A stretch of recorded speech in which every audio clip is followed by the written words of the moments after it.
Nós estamos muito felizes hoje, estamos recebendo aqui a presença do pastor Anderson Bonfim, que estará ministrando a palavra do Senhor aos nossos corações. Antes do pastor Anderson, eu quero compartilhar uma palavra com você. Segunda carta de Paulo a Coríntios. Segunda carta de Paulo a Coríntios, capítulo de número 5.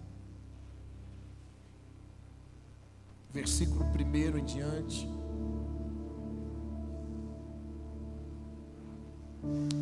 Aleluia.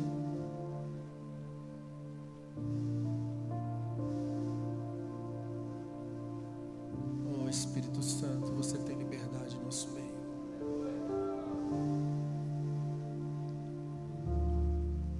Se você tiver sem Bíblia, pega carona com alguém aí. Versículo 1 diz assim: porque sabemos que se a nossa casa terrestre desse tabernáculo se desfizer, temos de Deus um edifício, uma casa não feita por mãos, eterna nos céus. E por isso também gememos, desejando ser revestidos da nossa habitação que é do céu.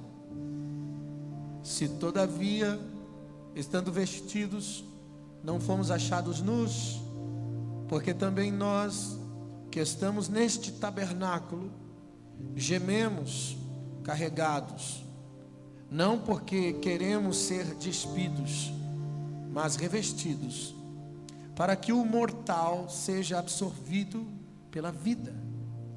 Ora, quem para isso mesmo nos preparou foi Deus, o qual nos deu também o penhor do Espírito. Por isso estamos sempre de bom ânimo, sabendo que enquanto estamos no corpo, vivemos ausente no Senhor, porque andamos por fé e não por vista.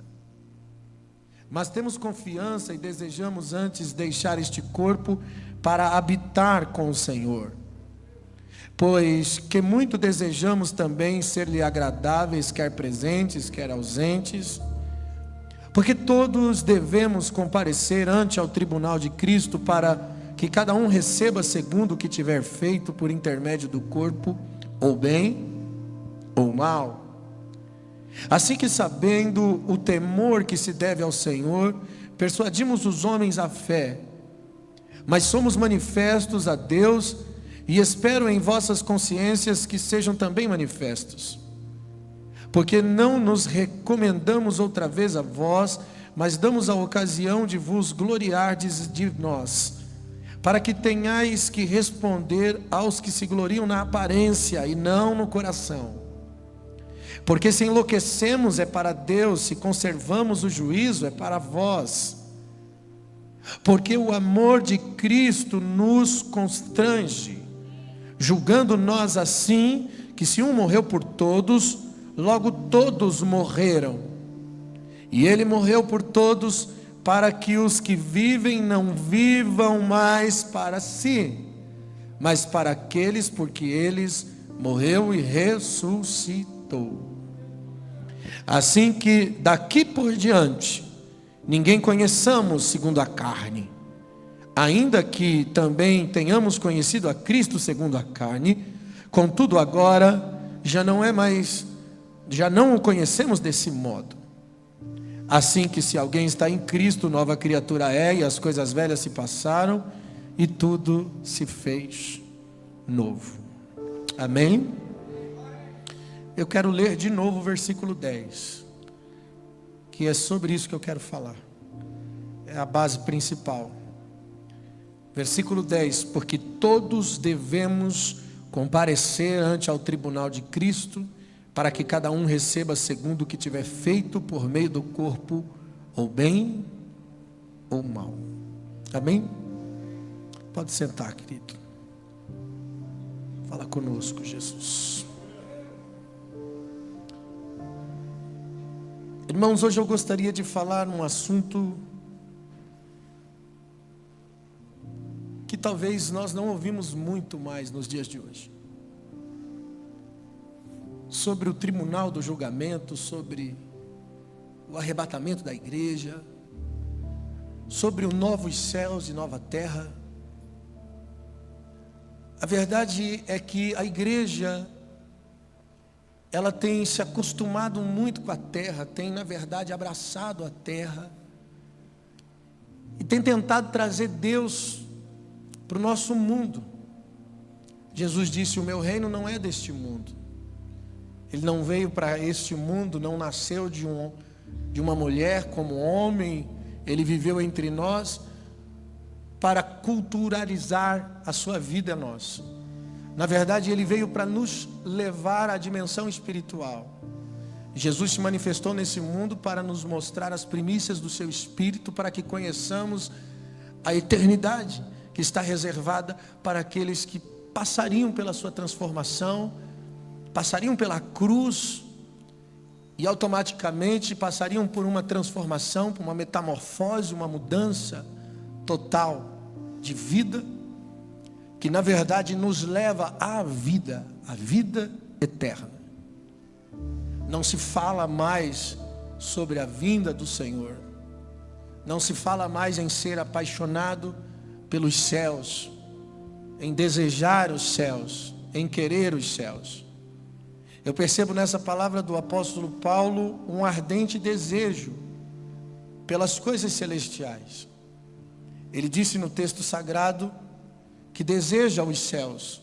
As primícias do Espírito foi nos dada para que tenhamos a revelação do céu e não da terra. E um dia nós estaremos diante do grande tribunal de Cristo para prestar conta daquilo que nós fizemos aqui nesse mundo, que é exatamente o que vai determinar a minha entrada nos céus. Esse tempo que nós estamos vivendo aqui, eu costumo dizer que é como uma faculdade que me capacita a entrar na eternidade. A vida é uma escola. Eclesiastes capítulo 3 diz que Deus tem um propósito para cada tempo estabelecido debaixo do céu. Tempo de nascer, tempo de morrer, tempo de plantar, tempo de se arrancar o que plantou, tempo de sorrir, tempo de chorar, tempo de ajuntar pedras, tempo de afastar as pedras. Ele descreve tempos bons e tempos ruins. E a vida de todo o ser humano é preenchida de momentos bons e de momentos ruins. Isso é uma coisa que Jesus deixou bem claro, é quase que uma promessa isso. Eu acho que é uma promessa. Ele disse: no mundo tereis aflições, mas tende bom ânimo, porque eu venci o mundo. A adversidade, a dor, a aflição, o momento ruim é uma promessa. Mas Jesus também nos deixa um incentivo de superação, porque é exatamente na superação da vida que nós aperfeiçoamos o nosso estado, nos capacita a entrada na glória. Por isso que no versículo 7 de Eclesiastes capítulo 3 diz: Deus deu essa enfadonha tarefa aos filhos dos homens para os exercitar. Que enfadonha tarefa? O tempo bom, o tempo ruim. O tempo de abraçar, o tempo de afastar-se de abraçar. O tempo de amar, o tempo de odiar. Tempos escuros, tempos de claridência. Mas são tempos que nos molda, que nos exercita para a eternidade. No versículo de baixo ele diz: Deus pôs a eternidade no coração do homem sem que ele soubesse o fim de todas as coisas. É como se Deus estivesse dizendo: a eternidade está dentro de você e você precisa descobrir a eternidade aí dentro de você. Todo encontro com Deus vai revelar primeiramente você. O conhecer do ser interno. Por isso que não existe avivamento sem arrependimento. O arrependimento é sinônimo de alguém que está se conhecendo. Arrependimento é sinônimo de alguém que está se vendo, se enxergando, se conhecendo. É quando as escamas da nossa moral começam a cair e nós começamos a perceber verdadeiramente quem nós somos. Então podemos entrar num ponto de aperfeiçoamento de Deus e de transformação. Podemos alcançar esse lugar de legitimidade para entrar na glória de Deus, no seio eterno. Nós não vamos para a eternidade porque erguemos a nossa mão e fizemos uma confissão na frente. Eu aceito a Jesus como meu Salvador. Cara, é Ele que tem que aceitar você, não é você que tem que aceitar Ele.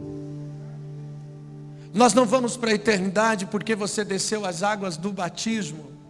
O batismo é um símbolo onde nós precisamos entender que o velho homem precisa morrer, ser deixado, e você precisa viver uma nova vida em novidade de vida em Cristo.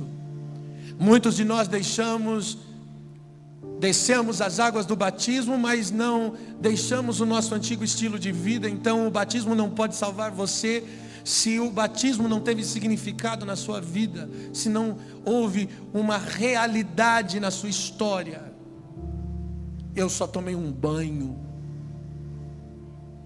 Então nem o batismo pode salvar você, nem o fato de você frequentar uma igreja, fazer parte da membresia, isso também não pode salvar você. Você precisa se comprometer com o Cristo vivo. A igreja de Cristo, ela é mais do que o templo, ela é mais do que a organização, ela é o organismo vivo, onde nós somos membros uns dos outros, onde o cabeça que conduz o corpo é Cristo. Quem dá comando para o corpo, a igreja, o organismo, é Cristo.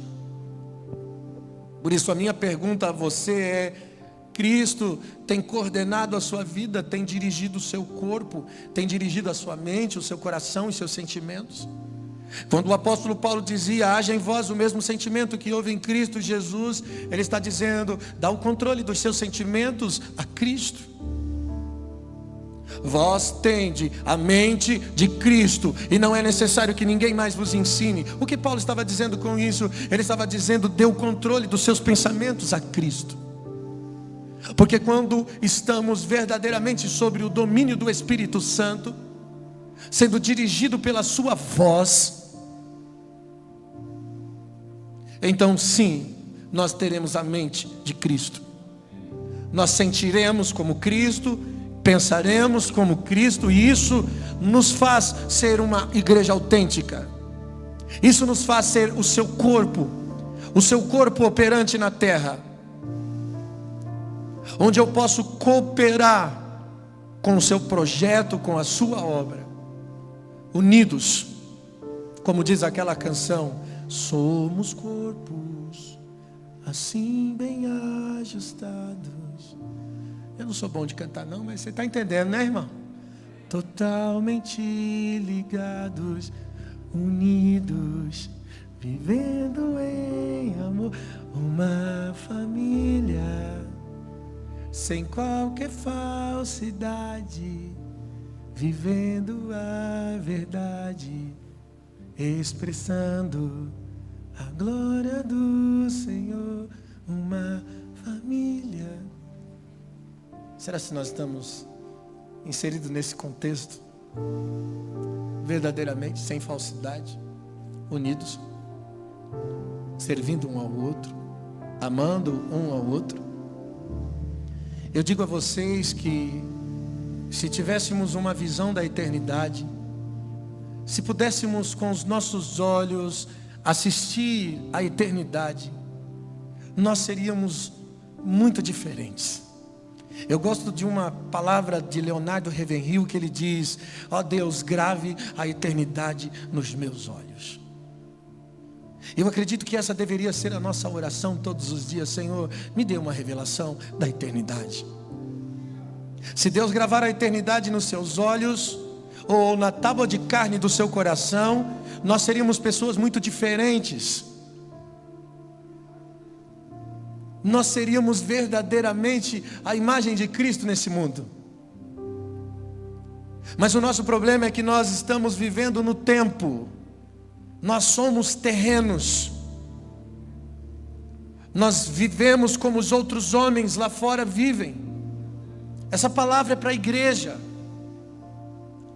Nós pensamos como os outros homens lá fora pensam. Nós investimos o nosso tempo como os outros homens lá fora investem o seu tempo.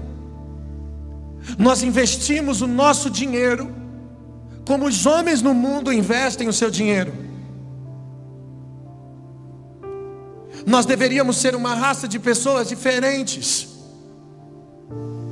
Eu creio que a igreja de Jesus Cristo, nos dias atuais, ela necessita de uma revelação da majestade de Deus. Enquanto nós não tivermos uma revelação da majestade de Deus, nós não vamos viver uma mudança que precisamos. A fé, ela vem pelo ouvir a palavra de Deus. Mas a transformação é pelo poder de contemplação. Por isso a Bíblia diz, Paulo diz a Coríntios, dizendo que olhando para Jesus, nós somos transformados e refletimos como um espelho a mesma imagem. Somos transformados pelo Espírito do Senhor na mesma imagem. Mas é olhando. Enquanto eu olho para Cristo, é como se Ele se transformasse em um espelho, onde eu posso me ver nele. E a verdade é que nós somos influenciados por tudo que nós assistimos, por tudo que nós contemplamos, por tudo que nós visualizamos. Nós somos influenciados por isso. Por isso que cresce a maldade na terra, cresce a malícia na humanidade.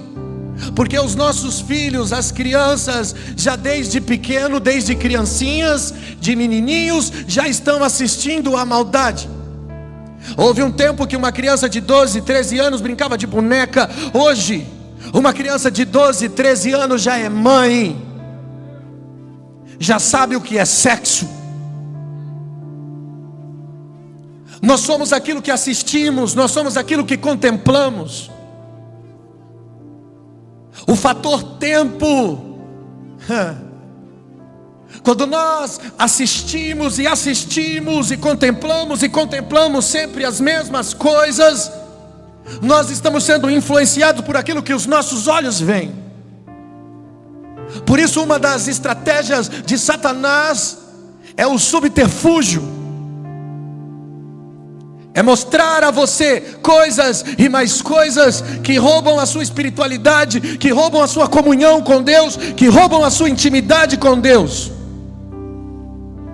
E essa mensagem é um alerta. Está falando do grande tribunal de Cristo, onde um dia todos nós, iremos comparecer diante desse tribunal. Você consegue imaginar isso? Como será isso? Diante do trono do julgamento, para prestar conta por aquilo que nós fizemos. Todo o exercício que nós estamos vivenciando dia a dia, tudo isso será colocado na mesa no grande dia do tribunal de Cristo. Nós somos uma igreja, nós temos uma palavra, nós temos o Evangelho. Mas a pergunta é, será se nós estamos comprometidos com a palavra deste Evangelho? Nós já estamos no processo do julgamento, onde hoje Jesus é apenas o advogado buscando a nossa absolvição, que só pode acontecer através do arrependimento, através da mudança da conduta. No grande dia do tribunal, as evidências serão apresentadas e o que teremos é apenas o veredito final. Ainda há uma esperança, ainda há uma oportunidade para mim e para você.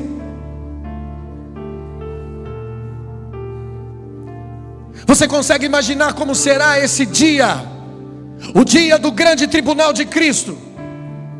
Ah, irmão, eu tenho certeza que você não vai olhar para Jesus, levantar as suas mãos e dizer: amiguinho Jesus, obrigado por ter morrido por mim na cruz. Eu tenho certeza que quando você ver Jesus naquele dia, você vai ficar paralisado e com medo, a menos que você tenha um corpo glorificado, que você tenha uma mente glorificada. No livro de Malaquias, Deus diz que tem um livro memorial. A sua vida e a minha vida está sendo escrita. Paulo diz que não é com tinta, não é com caneta, mas é escrita na tábua de carne, é escrita com o Espírito Santo de Deus.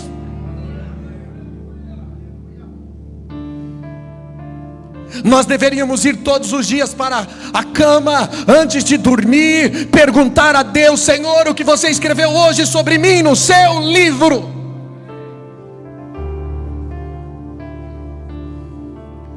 Você acordou essa manhã e você agradeceu a Deus por ser uma pessoa pura? Você agradeceu a Deus por Ele ter tirado você das drogas? Será se realmente você está alegre por não ser mais uma pecadora? Você vai fazer parte da noiva do Cordeiro? Você se vê nessa condição? Será mesmo que você está alegre porque Jesus removeu do seu coração a cobiça, os ciúmes, a inveja, o orgulho, o mau temperamento, todas essas coisas horríveis que antes dominavam você?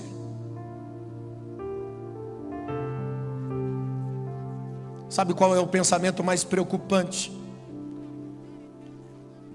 É que um dia todos nós iremos comparecer ante ao tribunal de Cristo para prestar conta com Deus. E nós não vamos ser julgados pelas coisas que nós fizemos. Nós vamos ser julgados pelo motivo pelo qual as fizemos.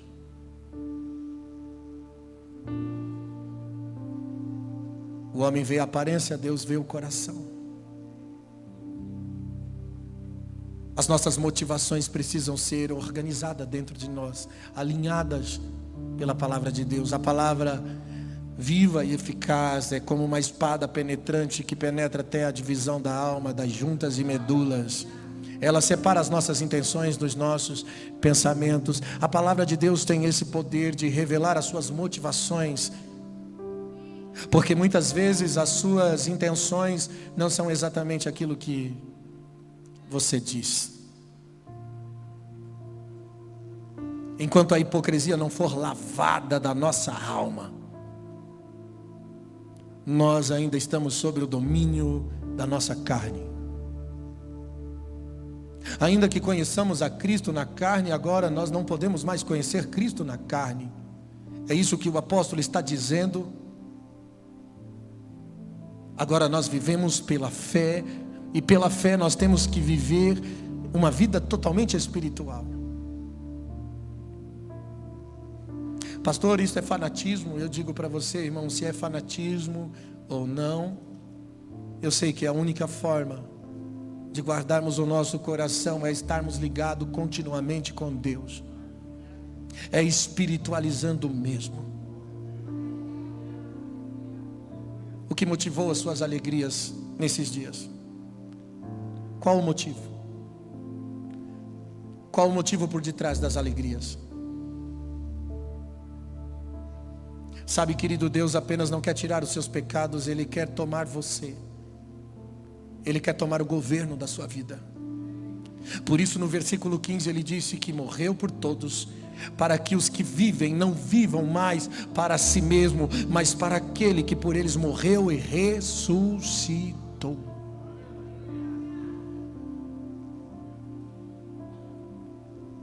Você está vivendo por aquele que ressuscitou, que morreu e ressuscitou por você? A verdade é que nós vivemos em um mundo de políticos falidos, mas o mais trágico de tudo isso é que nós estamos vivendo no meio de uma igreja falida. Quando, em nome de Deus, a igreja vai abrir o coração novamente ao Senhor? Quando novamente a igreja vai abrir a sua mente, vai trazer a visão novamente. Nós estamos clamando por avivamento nesses dias. E eu sei que Deus já está fazendo esse avivamento em muitos ambientes, em muitos lugares. Deus está fazendo esse ambiente. Mas, irmãos, vocês não sabem ainda o quanto nós precisamos alcançar. Ainda existe muito a ser alcançado. Deus, Ele pode perdoar os seus pecados. Deus perdoa qualquer pecado. Se você se arrepender de verdade, se você clamar pelo sangue de Jesus e pedir a sua misericórdia, e buscar em espírito e em verdade, então no dia do julgamento, você será absorvido pelo sangue do Cordeiro. Deus trará cada obra ao julgamento.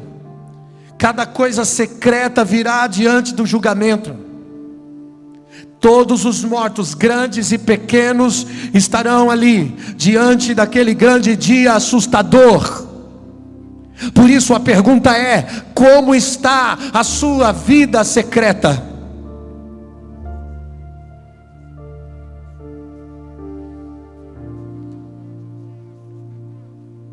Nós podemos olhar à nossa volta e nós estamos cercados de subterfúgios. Alguém poderia até perguntar: pastor, por que Deus não nos deu apenas a Cristo? Porque nós não teríamos o que renunciar. Então Ele nos deu todas as coisas, e agora estamos cercados de subterfúgios e precisamos fazer as escolhas. E é exatamente nesse lugar de escolha que nós somos aperfeiçoados, que nós estamos aprendendo, que nós estamos sendo melhorados. Eu sei que não há um justo sequer, todos pecaram, todos foram destituídos da glória de Deus, mas nós estamos sendo aperfeiçoados. A Bíblia diz que Ele está aperfeiçoando. Ele aperfeiçoou para sempre aqueles que ainda estão sendo salvos.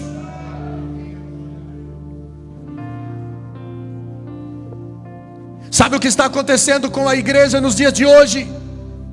Por não haver alegria suficiente na casa de Deus, então nós precisamos de entretenimento. Porque o entretenimento é o substituto diabólico do prazer de servir a Cristo. Por isso que antes de apontarmos o dedo ao mundo, é melhor apontarmos o dedo para a igreja. Olhar para nós mesmos e nos vestirmos de roupa de saco de cinza, nos humilharmos diante do Senhor e dizer: Senhor, Tu és o Todo-Poderoso. Sabe, irmãos, quando eu vejo a igreja do Novo Testamento na Bíblia, eles não tinham propriedades, eles não tinham prédios, eles não eram donos de prédios. Os evangelistas não eram pagos.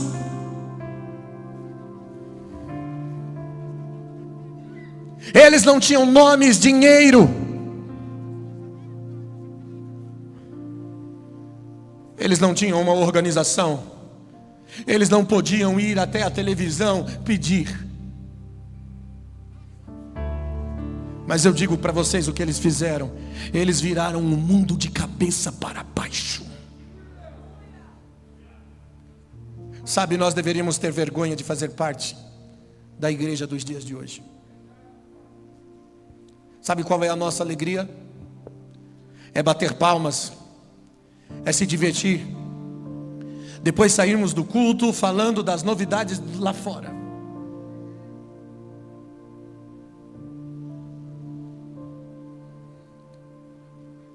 Se você se aproxima do coração de Deus, você consegue sentir a tristeza por um mundo perdido, por uma igreja desviada.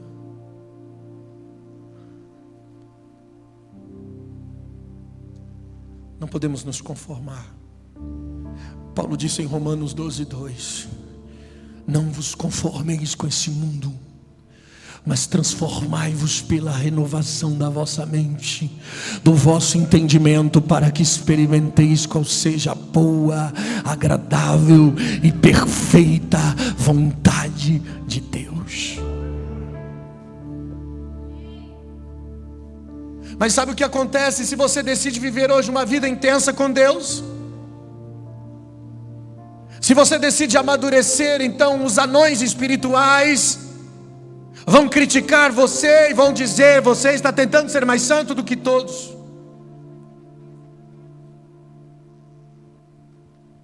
Os homens heróicos foram homens de vida devocional.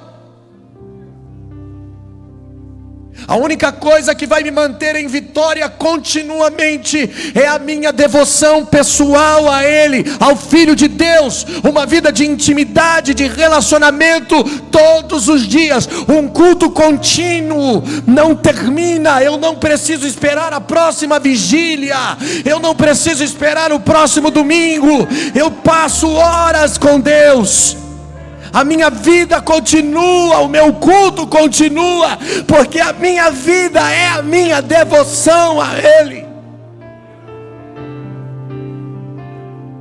A minha adoração, o meu tributo diário é mais do que o meu serviço na igreja, é mais do que o meu trabalho, é mais do que o meu dinheiro. A minha oferta é que eu ame, é que eu o abrace, o magnifique, o adore. Faça como Maria, sentando nos pés dele para desfrutar da sua doce presença.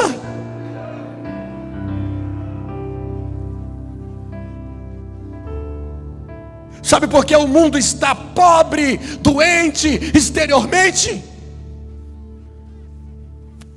Porque nós não sabemos como orar. Por isso, nenhum homem é maior do que a sua vida de oração. Pastor, mas eu oro, pastor. Eu estou orando, pastor. A oração de alguns parece como de uma criança, e quando toca a campainha, sai correndo antes que a pessoa abra a porta.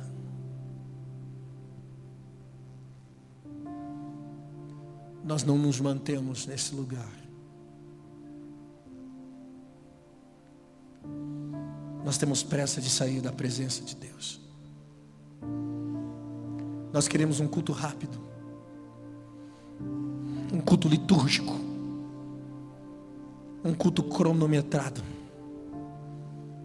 Estamos preocupados em chegar em casa logo, porque amanhã é dia de trabalho. Nós temos pressa de sair da presença de Deus. Na verdade, muitos nem entram na presença de Deus. Você pode vir ao culto, ou melhor, você pode vir à igreja e não vir ao culto.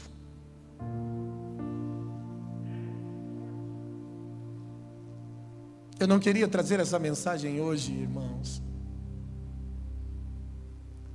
Eu estava pela tarde buscando uma palavra, e o Senhor apontou essa mensagem no meu coração. E eu disse: Senhor, essa não. E o Espírito Santo falou no meu coração: lembra do teu tempo de menino? Eu amava essa mensagem.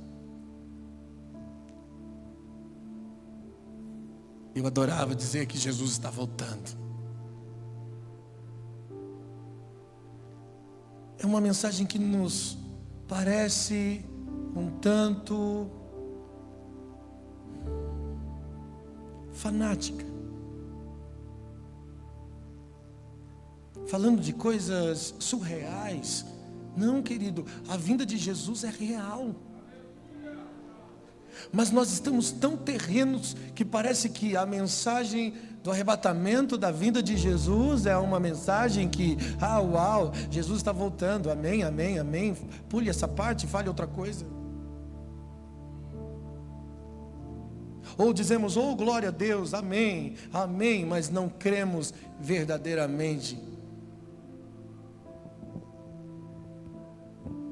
Há uma frase que diz, viva o seu dia como se fosse o último dia. E alguém pegou essa frase e trouxe ao sermão dizendo, pregue a mensagem como se fosse a última mensagem.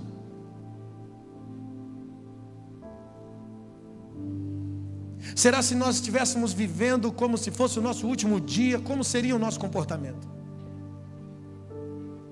Se soubéssemos que Jesus viria hoje, eu posso te dar mais tempo. Se soubéssemos que Jesus viria daqui a 3 dias,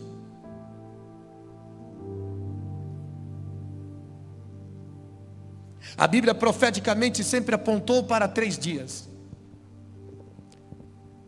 Quando Deus mandou o povo se consagrar, e Moisés disse ao povo, no 3º dia o Senhor virá a vós, como se manifesta a mim, se manifestará a vós. Consagrem-se, jejuem.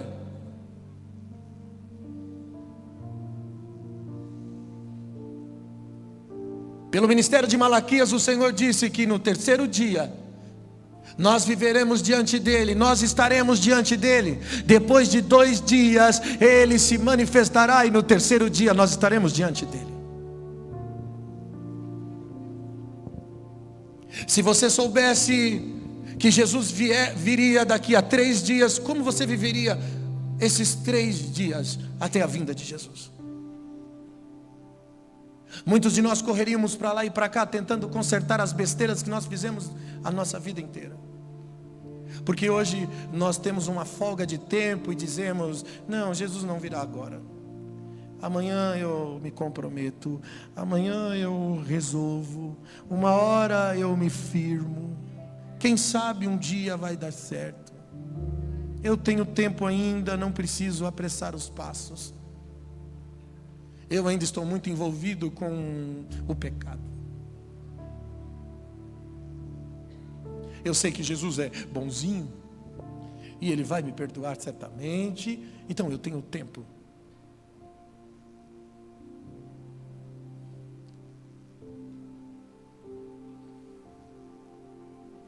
Nós precisamos voltar, querido, ao coração de Deus como uma igreja viva. Eu digo a vocês que nós deveríamos estar prostrados no chão chorando. Nós deveríamos parar de assistir o músico, de ouvir a música. Nós deveríamos nos tornar a própria canção. Nos tornar a canção do seu coração. Nos envolver nos seus braços. Mas tudo que nós estamos fazendo é sentado em uma igreja, assistindo. Está na hora de você participar. Eu quero destravar você nessa noite ao comprometimento com Deus. Acorda. Aquele que tem ouvidos ouça o que o Espírito diz à igreja.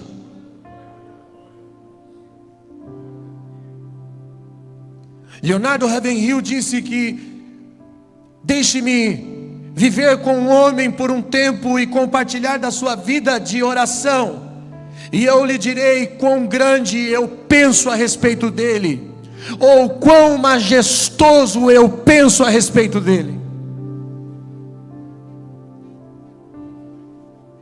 O que vai determinar a sua vida com Deus é a sua vida de oração. A leitura da palavra de Deus é importante, nós devemos ler, estudar, conhecer, mas eu garanto a você que se você não conhecê-lo, você não conhecerá também as revelações da sua palavra.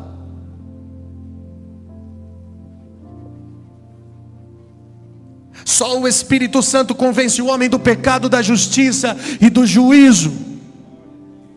E o Espírito Santo foi dado a nós que estamos intimamente interlaçados com Ele. O Espírito Santo não é um vento. O Espírito Santo, ele não é uma emoção momentânea na sua vida, não é para você sentir arrepios. O Espírito Santo, ele quer habitar dentro de você, e ele quer crescer dentro de você um governo de Deus, para que não seja necessário que ninguém mais vos ensine, mas a unção vos ensinará todas as coisas. Jesus disse: eu preciso ir para a cruz, porque se eu não for para a cruz, o Consolador não virá. Mas se ele vier, então ele convencerá o mundo do pecado.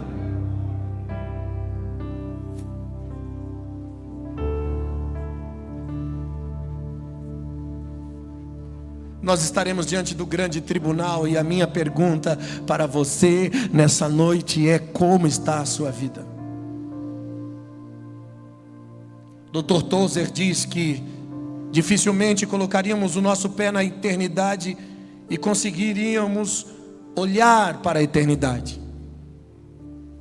Ele diz que curvaríamos as nossas cabeças com vergonha e humilhação e diríamos: meu Deus, estamos diante das riquezas que estavam em Cristo Jesus, e eu venho diante do trono do julgamento com tão pouco. Por mais homem de Deus ou mulher de Deus que você seja, naquele grande dia nós vamos dizer: eu poderia ter feito mais, eu poderia ter buscado mais, eu poderia ter alcançado mais. Não é o suficiente. A verdade é que alguém que está vivendo em avivamento está sempre se reprovando, está sempre se repudiando, dizendo: eu não sou bom o suficiente, eu não fiz o suficiente, eu não orei o suficiente, eu não estive com Deus o suficiente. Esse avivamento causa em você uma inconformidade com a sua própria vida, ao ponto de você se reprovar. Paulo estava vivendo isso, e ele disse: não julgo que haja alcançado, não que seja perfeito, mas eu busco alcançar aquele por quem fui alcançado. Sabe o que Paulo está dizendo em Filipenses? 20 anos depois de uma carreira ministerial, ele está dizendo: não está bom, não é o suficiente. Ele termina a sua carreira dizendo: não sou digno de ser chamado apóstolo.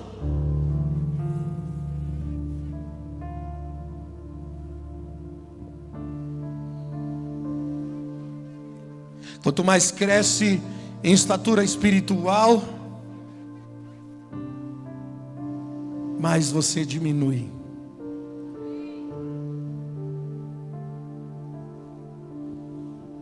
Quanto mais você pensa ser grande, para Deus você é pequeno. Por isso Jesus disse: aquele que quiser ser grande, faça-se pequeno. Aquele que quiser ser o primeiro, faça-se o último. Mas isso só sente quem está gemendo no Espírito, quem constantemente está em contato com a eternidade, entendendo o propósito de Deus, entendendo o propósito real do Criador. Eu gosto das cartas de Apocalipse, as cartas escritas às igrejas da Ásia, porque escatologicamente falando, as 7 igrejas representam a totalidade da igreja de Cristo, como também representa o tempo, os estágios de tempo, mas também representam a igreja na sua totalidade. E eu separei aqui no meu esboço para falar sobre os tenho contra ti, o que Deus tem contra ti. Para 5 igrejas do Apocalipse, ele disse: eis que tenho contra ti alguma coisa. Apenas para 2 igrejas houve um sinal de aprovação, mas para 5 igrejas das 7 igrejas, Deus disse: eis que tenho contra ti. E por que é importante nós sabermos os contra de Deus? Porque um dia estaremos diante do grande tribunal de Cristo e temos que entender e atestar exatamente aquilo que Deus tem para nós como princípio. O primeiro contra de Deus foi para a igreja de Éfeso. Ele disse para a igreja de Éfeso: tenho contra ti que deixasse o primeiro amor.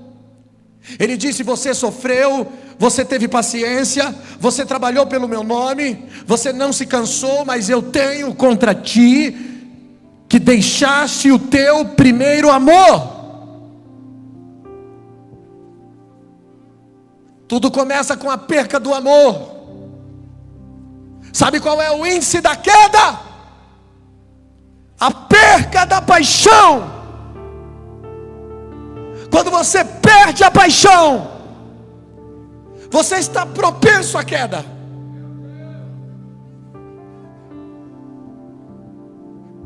Sabe, irmão, quando você está com aquele sem vontade de orar, sem vontade de ir para a igreja, sem vontade de ver uma vida com Deus, sem vontade de buscá-lo, de conhecê-lo, você está meio que, não estou. É o índice da queda.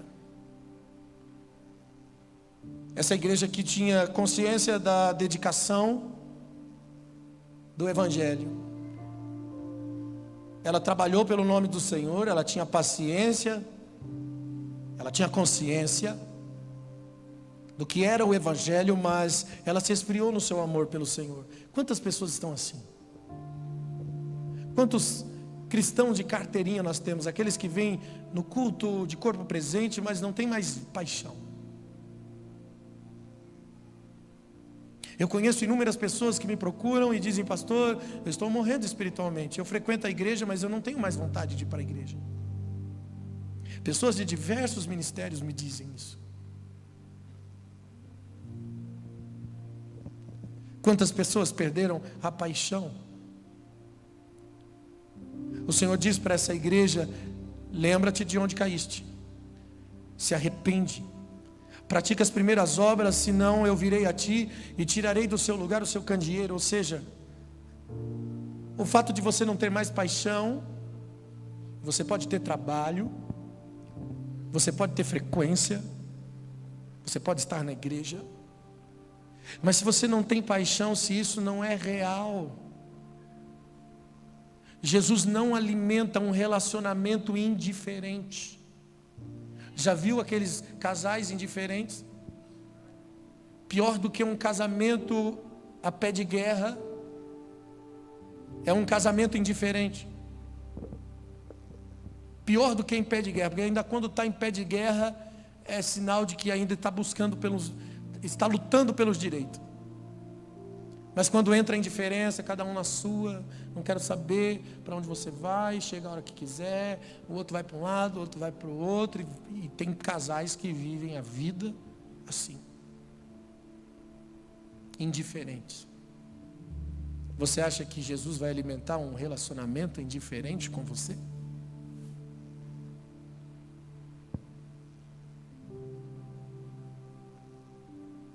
A segunda igreja, a igreja de Pérgamo, ele disse: eu tenho contra ti que lá tem os que seguem a doutrina de Balaão. A Balaão que ensinou Balaque a lançar tropeços diante dos filhos de Israel para que comesse dos sacrifícios da idolatria. Ele disse: arrepende-te, pois quando não breve virei a ti e batalharei contra ti com a espada da minha boca. Balaão representa engano. Para você entender a figura de Balaão em Apocalipse, esse cidadão chamado Balaão, que viveu nos tempos onde o povo de Israel começou a conquistar as cidades de Jericó, debaixo da promessa de Deus dada a Moisés, de libertar o povo e levá-los a uma terra prometida. Eles estavam debaixo da bênção de Deus, e todavia que quando Balaão tentava amaldiçoar o povo para que não tocassem nos moabitas, Balaão não conseguiu amaldiçoar o povo. Então ele teve uma ideia, ele usou de engano para que os filhos de Israel se prostituíssem com as moabitas em troca de sacrifícios aos deuses estranhos. Balaão é a mente por detrás de toda a tramóia para que o povo pecasse contra Deus. Então o próprio Deus se colocaria contra o povo. Quando é que eu sei que eu caí no laço de Balaão, pastor? Quando você cede a uma proposta tentadora dos prazeres da carne. Então aí nasce a desculpa: a carne é fraca. Eu caí porque a carne é fraca. Mas o pecado não é vitamina, meu filho.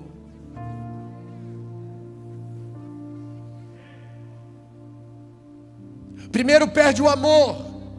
Automaticamente, quando perde o amor, sabe o que entra na igreja? Engano. Embaraço do pecado. O terceiro contra de Deus, a igreja de Tiatira. Ele diz: eu conheço a tua obra, o teu amor, o teu serviço, a tua fé, a tua paciência. As tuas últimas obras são maiores do que as das primeiras. Mas eu tenho contra ti que toleras Jezabel, a mulher que se diz profetiza. Eu percebo que para a igreja de Tiatira a palavra de Deus foi mais dura do que para as outras igrejas. Ele diz: eu te dei tempo para se arrepender da sua prostituição, e não se arrependeu.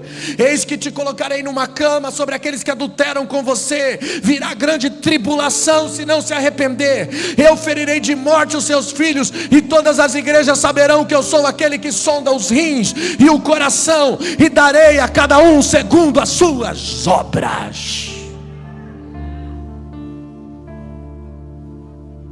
Jezabel representa manipulação. Foi assim que Jezabel corrompeu Acabe, com manipulação.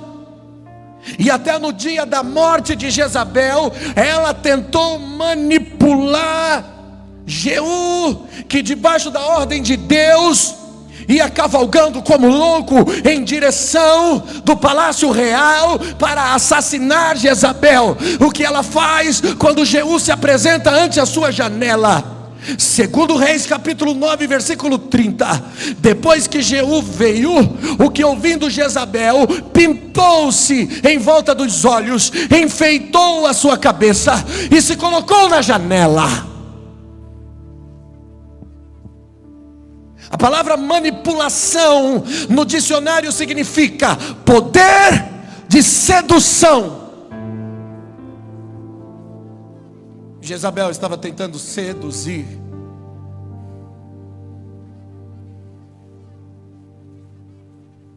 Essa palavra direcionada a Tiatira, a igreja, está dizendo que uma igreja manipuladora, uma igreja sedutora, de um evangelho brilhante, fácil, prazeroso, de um Deus resolvedor de problemas e realizador de sonhos, uma forma de atrair, de seduzir as pessoas. Não tem nada de errado de você atrair as pessoas. Nós devemos mesmo pregar o evangelho ao mundo. O problema é o motivo pela qual eu quero atrair as pessoas. Isso muda a mensagem. Se o que nós queremos é uma igreja bem sucedida, bem grande, financeiramente, então nós pregamos para agradar as pessoas e não usamos os fundamentos de Cristo. Mas se eu amo a missão pela qual eu também fui salvo, então nós levaremos as nações ao arrependimento.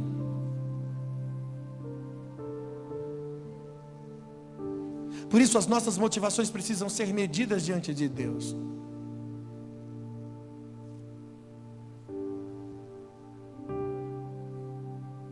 Eu procuro me perguntar todos os dias Por que eu devo pregar o Evangelho?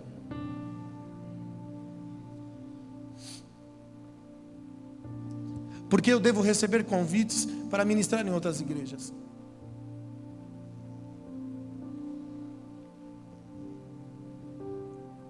E se fazer essa pergunta me faz refletir. Porque às vezes nós vamos nos perdendo de forma muito sutil. Vamos nos tornando seletivos com o crescimento. Porque no fundo nós temos um interesse escondido na latência da nossa alma. No nosso subconsciente existe um interesse pessoal, onde nós precisamos lutar contra esses sentimentos, expurgar a nossa hipocrisia e entrar na realidade do reino para novamente nos tornar puros. A pureza é uma coisa a ser buscada todos os dias da nossa vida. Nós teremos que lutar sempre contra a maldade, porque somos inerentes ao mal. Comemos do mesmo fruto do bem e do mal, e o mal ainda luta contra nós, ainda tenta fazer parte da nossa natureza. Uma vida cristã é uma vida de batalhas constantes contra si mesmo, contra o lado mal, contra o lado errado, contra o lado ruim da sua vida.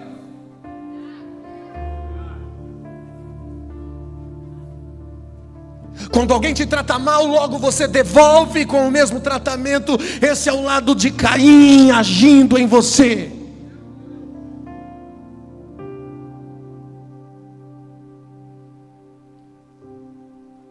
Mas quando nós temos a consciência de Cristo, um sangue que clama mais do que o sangue de Abel, é o sangue de Cristo. Ele diz: eu sou ovelha muda diante do matadouro, eu perdoo. Nós não vamos tentar ganhar o debate, nem a briga, nem querer ter razão. Não vamos buscar o melhor status, o melhor lugar, a melhor posição. Nós vamos querer exatamente aquilo que Ele quer.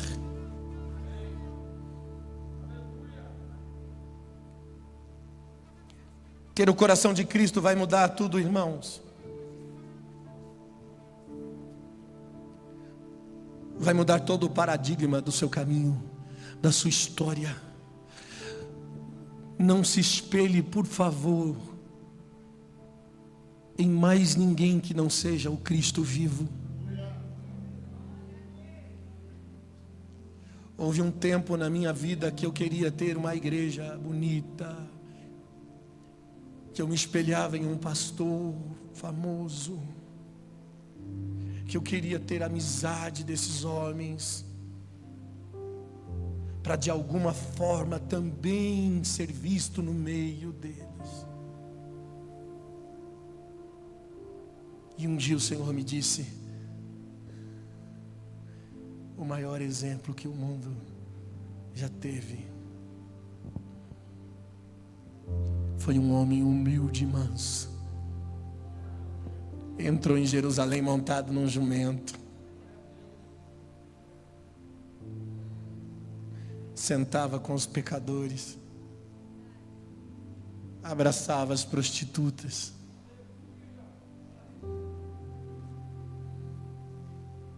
comia sem lavar as mãos. Jesus era simples. Não estava preocupado com nenhum tipo de glamour. Ele passava mais tempo com Deus do que com a multidão. Ele deixava a multidão. E as pessoas diziam: cadê Jesus? E ele saía de alguma forma e ia para o deserto, ficar a sós com Deus. Não existe fórmula mágica. Nós podemos fazer treinamentos de líderes, podemos implantar estratégias, podemos fazer tantas coisas, essas coisas são boas, glória a Deus pelas estratégias. Elas ensinam, elas discipulam nosso coração, nos ajudam a organizar. Mas nada vale se abandonarmos a vida simples com Jesus, se perdermos a essência do cristianismo. A igreja de Sardes,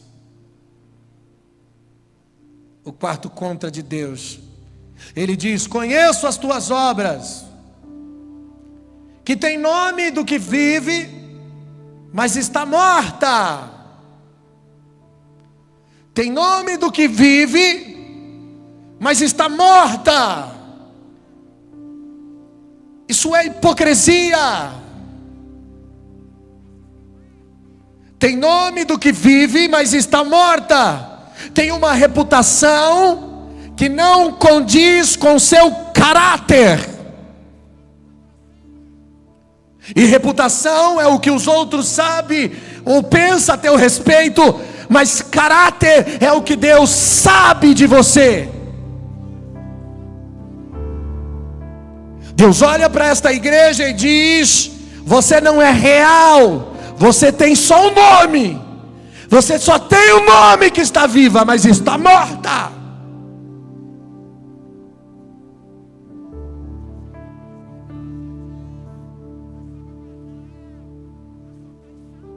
Nós precisamos vencer a hipocrisia. A minha pergunta para você: Deus pode atestar a sua hipocrisia? Você procura viver o que prega, procura viver o que aprende, o que ouve, o que lê. Você procura verdadeiramente se comprometer com aquilo que você está absorvendo a cada culto?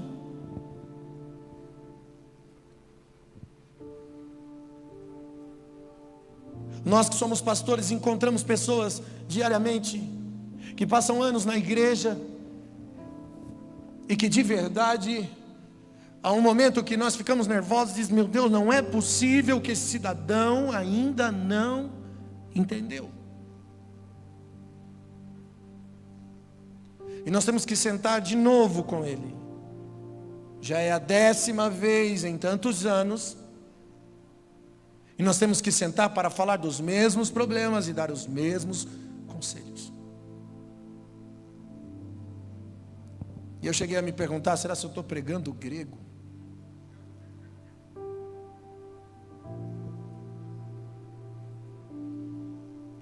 Mas eu sei que isso faz parte do ser humano. Não é por força nem por violência, é pelo meu espírito. Por isso eu não desisto. Ao ponto que Deus toca algumas pessoas, nos dá um ânimo. Está valendo a pena. E ao ponto que outras ainda não, eu penso, como Jesus que disse: o que não sabe hoje, saberás amanhã. Mas tudo depende do nosso desejo, do nosso querer, da nossa vontade, do nosso interesse, da nossa fome por Jesus. Eu posso pregar a mensagem mais eloquente, mais convincente, se não houver fome em você, isso não vai destravar você. O último contra de Deus foi a igreja de Laodiceia. Ele disse à igreja de Laodiceia: conheço as tuas obras, não é fria nem quente, é morna, e porque é morna, estou a ponto de vomitar-te da minha boca. Versículo 17 ele diz: como dizes, sou rico, estou enriquecido, nada tenho falta. Não sabes que és uma desgraçada, miserável, pobre e nua?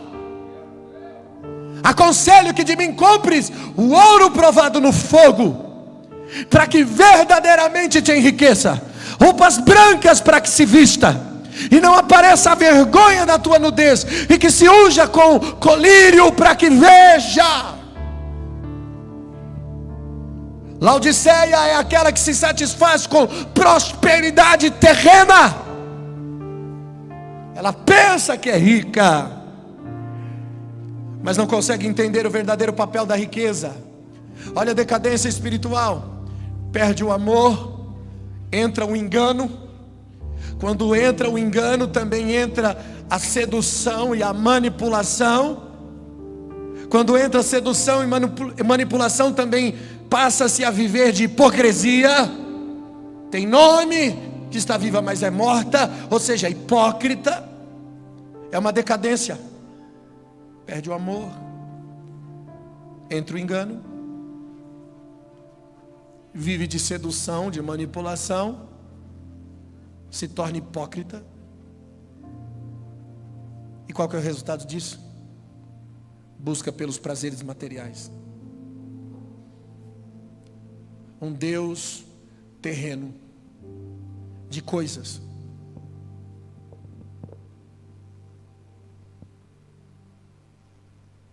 Ainda ontem eu estive em um lugar e me dava vontade de sair correndo de lá, irmão. E o cidadão pregava na oferta dizendo: tanta asneira.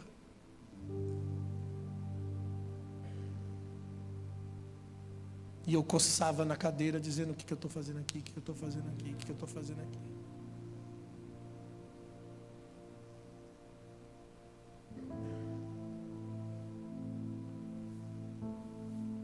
As pessoas são ludibriadas pela proposta desse mundo. E tem a capacidade de colocar Deus no meio. Eu não estou dizendo que você não pode ter dinheiro. Eu não estou dizendo que o dinheiro não é bom. Jesus fala sobre o dinheiro. Lucas capítulo 16, versículo 9, ele disse: granjeai amigos com as riquezas da injustiça, porque quando essa vos faltarem aqui, eles vos receberão nos tabernáculos eternos. Sabe o que ele está dizendo? Pega todo o dinheiro que você adquiriu, o dinheiro da injustiça, o dinheiro da injustiça, é o dinheiro desse mundo. Granjeia amigos, compartilhe amigos, faz justiça com esse dinheiro. O que é fazer justiça? O que tem duas túnicas, reparta com quem não tem nenhuma. Isso é justiça no reino de Deus. Não é problema o dinheiro, não. Paulo diz: o que semeia pouco, pouco colherá. O que semeia em abundância também ceifará. Ele está falando do aumento da sementeira, do aumento dos recursos. Mas ele diz o seguinte: para que cada um contribua segundo propôs no seu coração. Ele diz que o Senhor aumente as vossas riquezas, para que também aumente o fruto da vossa justiça.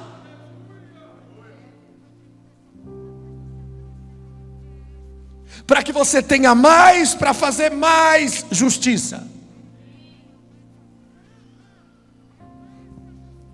Laodiceia não entendeu o valor do dinheiro.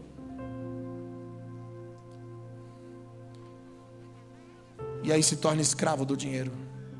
Marcos capítulo 9, 4, versículo 19, Jesus disse que tendo o cuidado desse mundo, os enganos das riquezas, das ambições e outras coisas, sufocam a palavra, e a palavra fica infrutífera. A palavra não tem efeito para quem tem amor pelo dinheiro. Você pode pregar a palavra da verdade, quem ainda quer dinheiro não consegue absorver, ela fica infrutífera, está sufocada pelos espinhos dessa vida, está sufocada pelas coisas desse mundo. Então é como alguém ouvindo algo que não quer ouvir. Há comichões nos ouvidos e você não consegue absorver, porque não é o que você quer ouvir.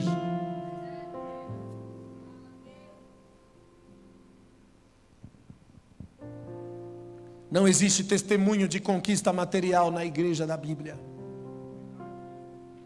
Pode procurar lá. Você não vai ler em nenhum texto alguém dizendo: eu conquistei algo em nome de Jesus.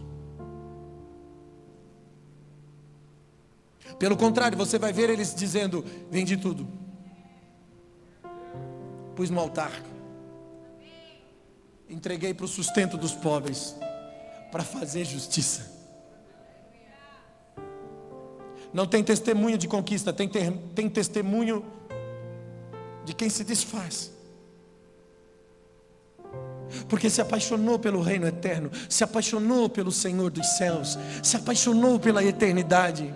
Alguns estudiosos dizem que a igreja primitiva, eles vendiam tudo e entregavam aos pés dos apóstolos, porque eles tinham uma firme convicção de que Jesus viria naqueles dias, de que Jesus estava voltando naqueles dias. Porque quando eles pregavam a volta de Cristo, era como se isso fosse acontecer naqueles dias. Então eles criam com tanta ênfase que ter dinheiro, ter bens, ter casas, ter coisas, não eram mais o foco deles. Eles queriam a Cristo. Sabe, o nosso problema é que nós não acreditamos mais no retorno de Jesus. Não acreditamos que Ele retornará breve. Pensamos que vamos ficar velhinhos, vamos morrer, os nossos filhos vão viver, e quem sabe Jesus volta lá para os nossos netos.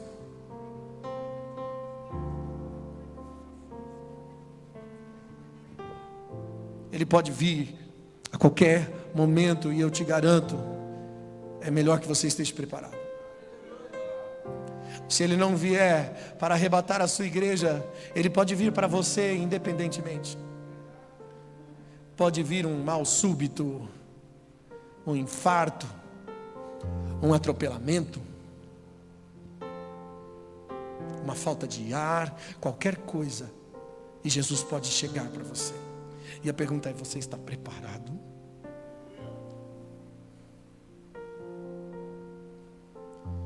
Eu sei, essa mensagem é aquela mensagem antiga.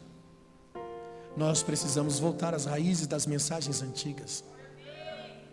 Falamos tantas coisas inteligentes que deixamos as pessoas burras.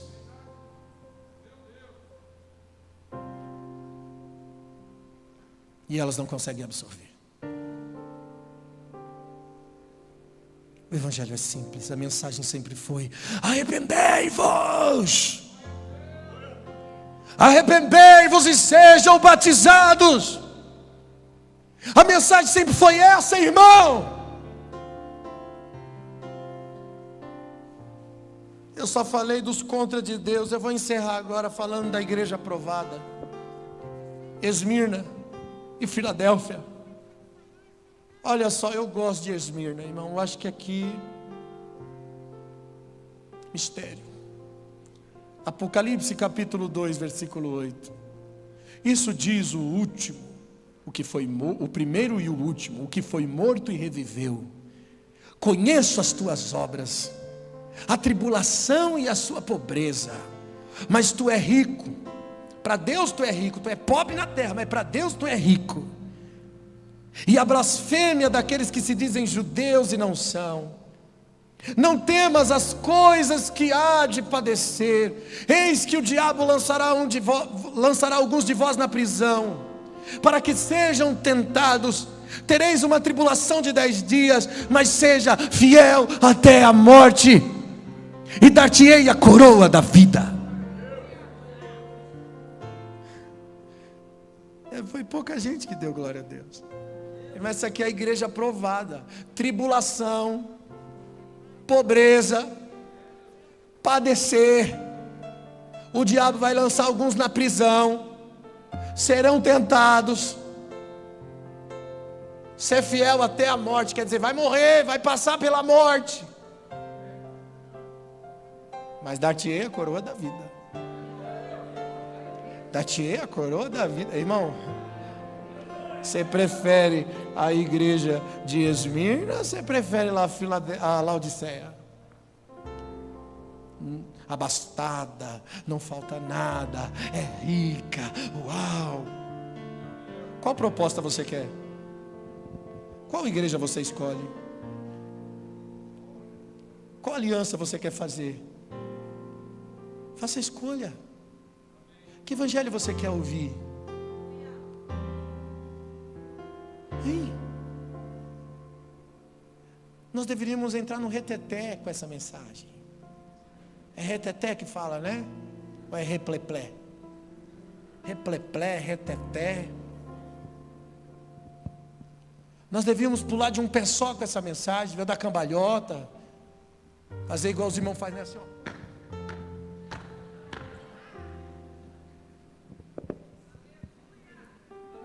Mas isso não acontece, só acontece quando aquela mensagem que diz: a tua vida agora, a roda terra vai girar, que você estava embaixo e vai ficar em cima. Com essa mensagem você faz assim, ó. Quem te viu passar na prova não te ajudou, vai te arrepender. Aí você faz É Deus, aleluia.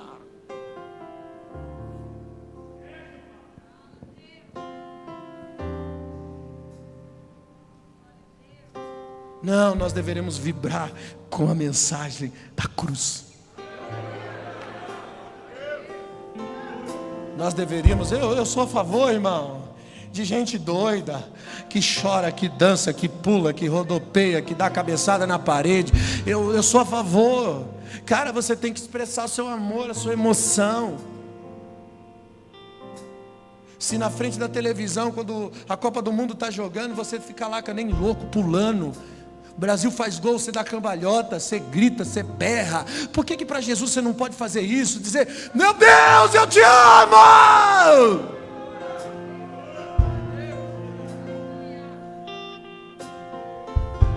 Por que para Jesus você não pode dar uns pulinhos e dizer aleluia?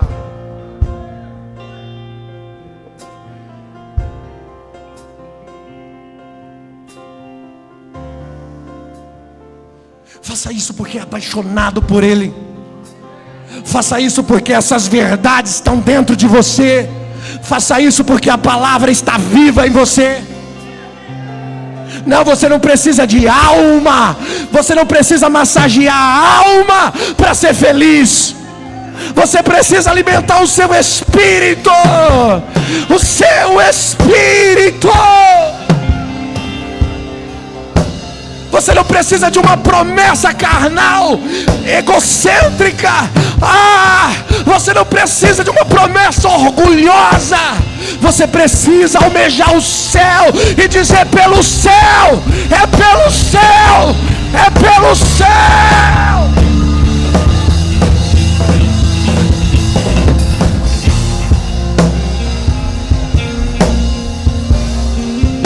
É porque eu me verei nos braços do meu Senhor.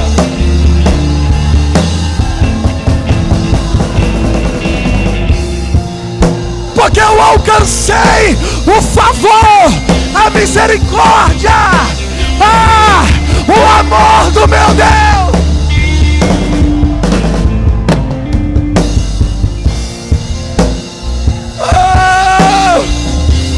Uma adoração real, uma adoração real. Eu clamo por uma adoração real. Eu quero erguer um altar real.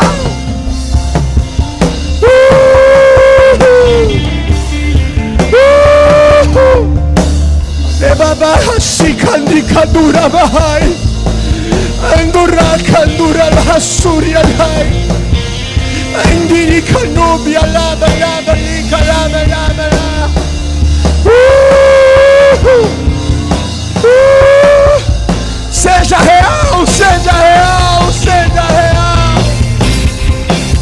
Vem o teu reino, Senhor. Governa sobre nós.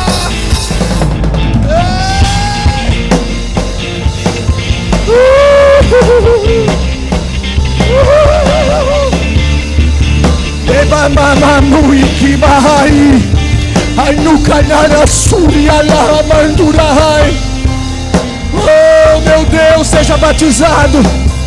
Seja batizado de amor. Seja batizado com amor. Seja batizado com amor. Ô igreja que perdeu o amor, seja batizada com amor.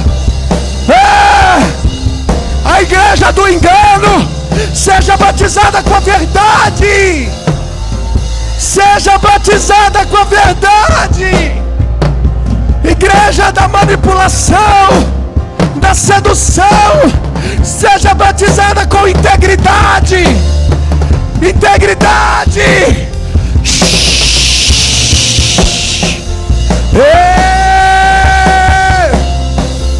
Igreja hipócrita, seja batizada, Seja batizada em um reino real.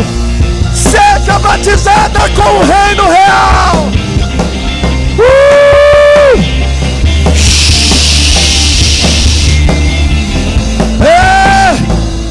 Igreja das riquezas terrenas, seja batizada com as riquezas do céu. Compre ouro refinado no fogo. Ouro refinado no fogo. Receba. Receba ouro refinado no fogo. Vestes brancas. Vestes brancas. Colírio. Colírio para que veja. Epanduia canturaba súria.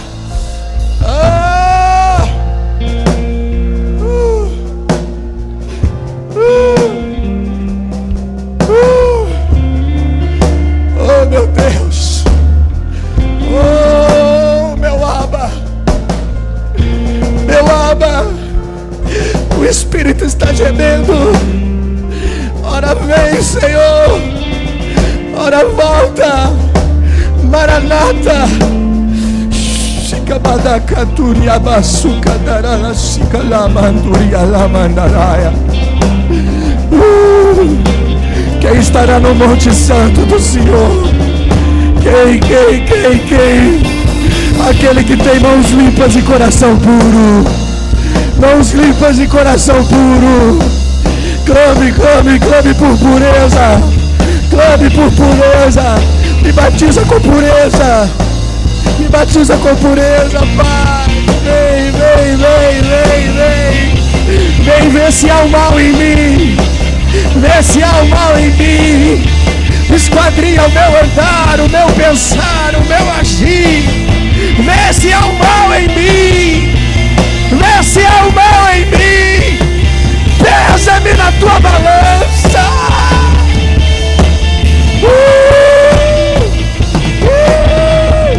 Ababababa shuia bakaduraba.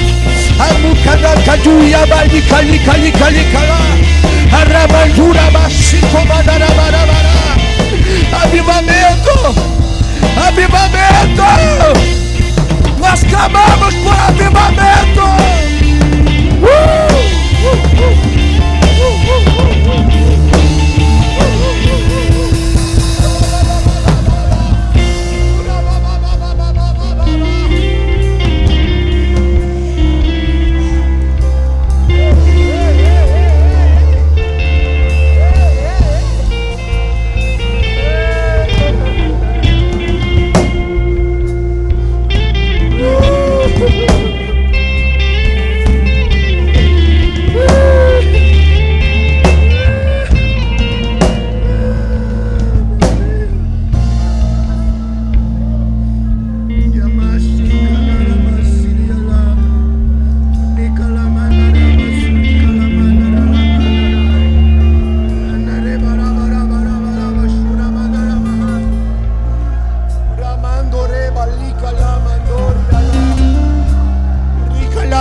Eu quero convidar você a se colocar de joelho. Se prostre. Eu quero desafiar você a render a sua vida. A render a sua vida.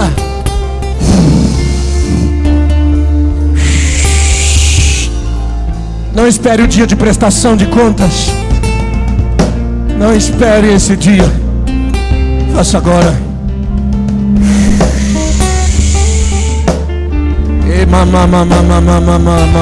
Que mamanayo. Ulaba shuri alaba laba shuri ala. Andorobia le kalaba laba shiri kala.